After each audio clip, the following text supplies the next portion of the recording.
9 কি কৈছে n ৰ 4টা মান স্বাভাৱিক সংখ্যাৰ মান লৈ পৰীক্ষা কৰা n square minus n square n square into n square minus 1 সংখ্যাটো 4 ৰে বিভাজ্য হয়। ইয়াতে এটা কথা কৈ থও n ৰ মান বাকি স্বাভাৱিক সংখ্যাবোৰৰ ক্ষেত্ৰত হয় কিন্তু 1 ৰ ক্ষেত্ৰত নহয়। মই হেতু দেখাই দিছো এবাৰ। সাপোজ ধৰা হল n = 1 তেতে কি হ'ব n square minus 1 equal n ৰ ঠাইত কি লিখিম আমি 1 স্কয়াৰ। ইয়াতে কি হ'ব 1 স্কয়াৰ মাইনাস 1 ইকুৱেল টু কি হ'ব ইয়াতে 1 ভিতৰত 1 minus 1 0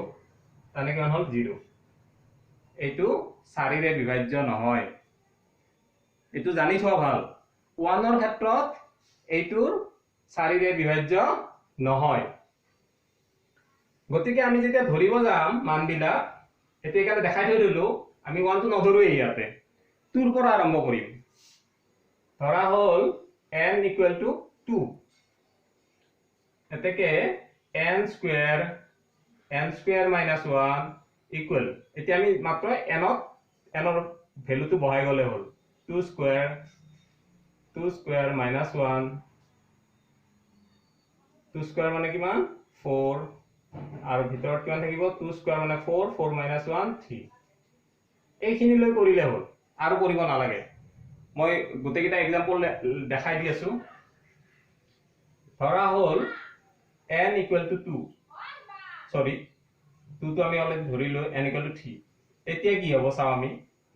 n square minus 1 equal 3 square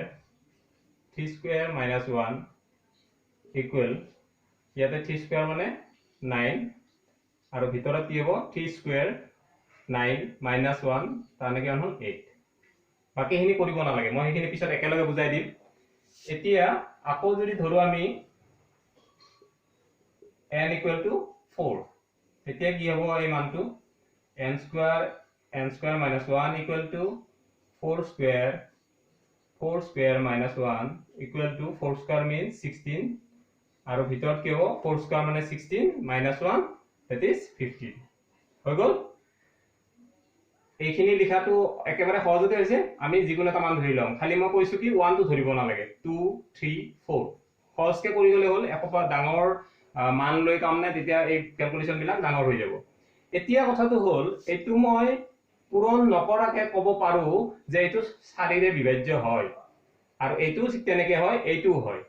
এতিয়া হোৱাৰ লজিকটো কি মানে কিয় হয় সেইটো মনত ৰাখিবলগীয়া কথা। যেহেতু সংখ্যাটো কি হল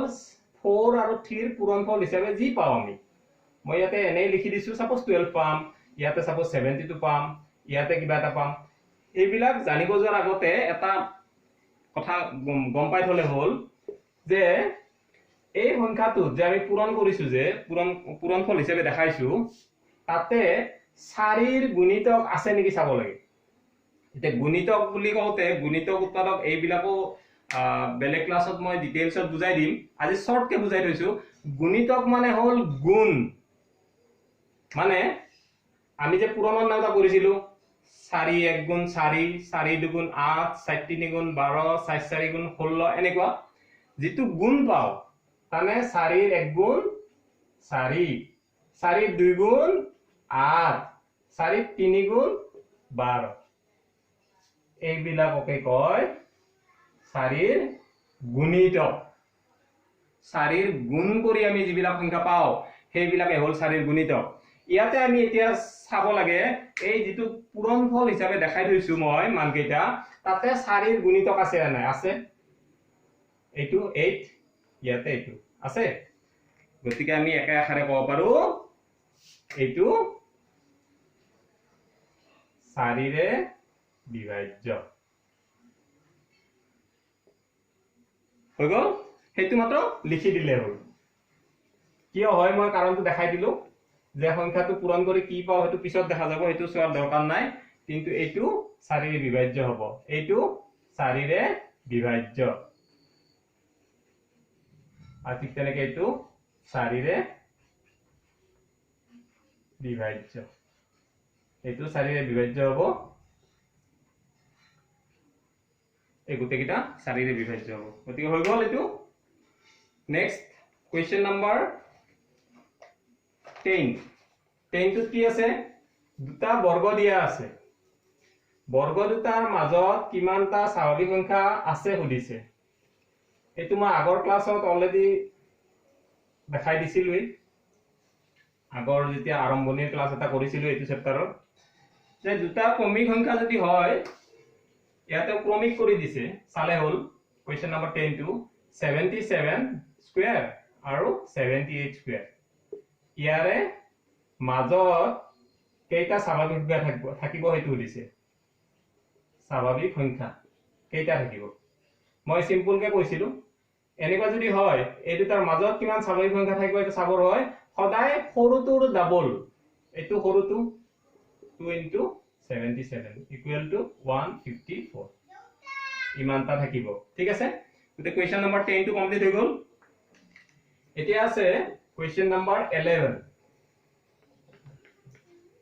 11 টো কি দিছে উদাহৰণ দি পৰীক্ষা কৰা এটো একেবাৰে সহজ নিজে উদাহৰণটো নিজাববীয়াকে ধৰি লব লাগিব সাপোজ 1 2 মই ধৰি ললো সহজে ধৰি লও এতিয়া সহজ হ'ব গোটেইখিনি a = 2 b = 3 ঠিক আছে এতিয়া কি পাম left hand side equal a² + b² আছে হৈ গল a ঠাইত কি লিখিলো 2² প্লাস b ঠাইত কি লিখিম 3² 2² মানে 4 3² মানে 9 ইকুয়াল টু কিমান পালো 9 + 4 13 এতিয়া মই রাইট হ্যান্ড সাইডটো চাম right hand side to the say a plus b whole square a mane ki 2 plus b mane 3 whole square 2 plus 3 to bhitor plus koribo lagibo 5 square 25 ki dekha gol ei duta equal nohoy therefore a square plus b square not equal a plus b whole square finish next 2 to একে ধৰণে কৰিব পাৰিব ছাত্ৰ-ছাত্ৰী সকলে এটো মাত্ৰ ধৰি লোৱাটো সৰু সংখ্যা ললে হল যাতে বেছি যোগ বিয়োগ বা পূৰণ হৰণত বেছি প্ৰবলেম নহয় 2 ইয়াতে a ৰ ভ্যালু এটা ধৰি লব লাগিব a টো ধৰিব লাগিব b টো ধৰি লব ইয়াতে এটা মই ক'ব লগিয়া আছে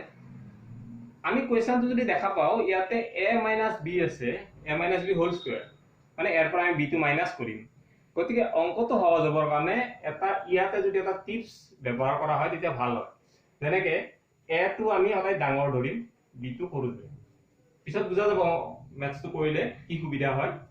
এতিয়া আমি কি পাম left hand side equal to a² - b² equal to 3² - 2² equal to 9 - 4 equal to 5 এবাৰ আহিল রাইট হ্যান্ড সাইড এসে a - b whole square 3 minus 2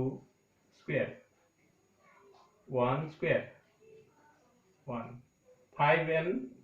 left hand side palo 5 right hand side palo 1 therefore ki palo a² minus b² not equal to a minus b whole square হৈ গল এতিয়া যদি আমি এটো সৰু ধৰু তেতিয়া হলে কি হয় আসলে প্ৰবলেমটো ইয়াতে মাইনাস কৰতে মাইনাস আহিব এটা চিন আমি বেছিকে লিখি যাব লাগিব আৰু পৰতেও কাৰোবাৰ 2 - 3 কোতে মাইনাস চিনটো দিব পাহৰিব পৰা যাব পাৰে এতে ভুলৰ চান্সটো থাকে এতে এই টিপসটো জাস্ট মনত ৰাখিলে হল যে ম্যাথছটো যেহেতু মই a - b হোল স্কয়াৰটো দেখিছো ইয়াৰ পৰা b টো মাইনাস কৰিম গতে b টো সৰুকে ধৰিলে বেছি ভাল ঠিক আছে এতিয়া আমি আইছো next question number 12 question number 12 ত আছে 1 ৰ পৰা 500 লৈকে কেইটা বৰ্গ সংখ্যা আছে কি সুধিছে 1 ৰ পৰা 500 লৈকে কিমানটা বৰ্গ সংখ্যা আছে সুধিছে এনেকুৱা ধৰণৰ কোৱেশ্চন এটা আগৰ ক্লাছতো কৰা গৈছিলে কোৱেশ্চন নম্বৰ আছিল 1b তাতে আছিল 100 আছিল তথাপিতো আকৌ ৰিপিট কৰি মই কথাটো কৈ দিছো এনেকুৱা ধৰণৰ যদি প্ৰশ্ন হয় যে 1 ৰ পৰা 500 লৈ কিমানটা বৰ্গ সংখ্যা আছে তো আমি হলে লাস্ট নাম্বাৰটো চাম লাস্ট নাম্বাৰটো কি আছে 500 আৰু 500 ৰ ওচৰত একেবাৰে ওচৰত কি বৰ্গ সংখ্যা আছে হেতু আমি চিন্তা কৰিব লাগে এতিয়া যদি হেতু চিন্তা কৰো আমি একেবাৰে সহজতে পোৱাটো যদি চাও 20² = 400 ঠিক আছে 20 into 20 400 এটো সহজে আমি মুখতে পাই যাও এতিয়া 500 লা দূৰ থাকিলে এতিয়া আমি কি চাব লাগিব 21 স্কয়াৰ বা 22 স্কয়াৰ কি হয় চাব লাগিব এতিয়া 21 স্কয়াৰ টো যদি আমি চাও কি হ'ব 21 21 1 1 যে 1 1 2 যে 2 2 1 যে 2 2 2 যে 4 মানে 441 এটো পালো 441 আকৌ 22 স্কয়াৰ টো 22 into 22 2 2 4 4 4 4 তার মানে কি পাম 484 484 এগেন মই আৰু এটা বেছিকে দেখাই দিছো 23 স্কয়াৰ 23 23 339 326 236 24 925 529 ঠিক আছে টিপস তো মনত ৰাখিব লাগিব এক নম্বৰৰ 500 ৰ ওচৰত আমি বৰ্গ সংখ্যা বিচাৰিম কি আছে তো একেবাৰে সহজতে পোৱাটো হল এইটো দেখিলো যে 500 লৈ আৰু আগুৱাই যাব পাৰি তো আমি 21 টো চেক কৰিম চেক কৰিলে গম পালো 441 তো নেক্সট তাৰে আৰু ওপৰত যাব চাম কাৰণ 500 ৰ ওচৰ পোৱা নাই এতিয়া আমি 22 চালো তেতিয়া কি পালো 484 পালো গতিকে তাৰ ওপৰত যদি চাও এটো নাচালে হয় তথাপিতো যদি চাও 23 কিমান পালো ইমান পালো গতিকে এইটো আমাৰ বাহিৰত গৈছে 23 স্কয়াৰ তো আমাৰ 500 ৰ ওপৰত গুছি গৈছে 22 স্কয়াৰ লৈ কত আছে 500 ৰ ভিতৰত আছে কি গম পালো এই পিনৰ পৰা যদি আমি স্কয়াৰ বিলাক বিচাৰি যাম কি পাম প্ৰথম 1 স্কয়াৰ টো পাম 1 স্কয়াৰ মানে 1 তাৰপিছত 2 স্কয়াৰ টো পাম 3 স্কয়াৰ টো পাম এনেকে তো পাই যাম না এনেকে গৈ গৈ আমি 500 ৰ ওচৰ পাম ওচৰ পালে আমি কি পাম 22 স্কয়াৰ পাম তানে কিমানটা পালো 1 ৰ পৰা 500 লৈ বৰ্গ সংখ্যা কিমানটা পালো 22 টা হৈ গল ঠিক সেম কোৱেশ্চন দিছে বি এটো হৈছে ক্লিয়াৰ গতিকে আমি কি কৰিম একদম নিয়াৰেষ্ট টু চাই লম ধৰি লম 20 স্কয়াৰ তাৰ পিছত আমি একেটা চেক কৰি আমি লাষ্টত লিখি দিলে হল 1 ৰ পৰা 500 লৈ বৰ্গ সংখ্যা কেইটা পালো আমি 22 টা ঠিক তেনেকে সেকেন্ড টু একে কথা তাতে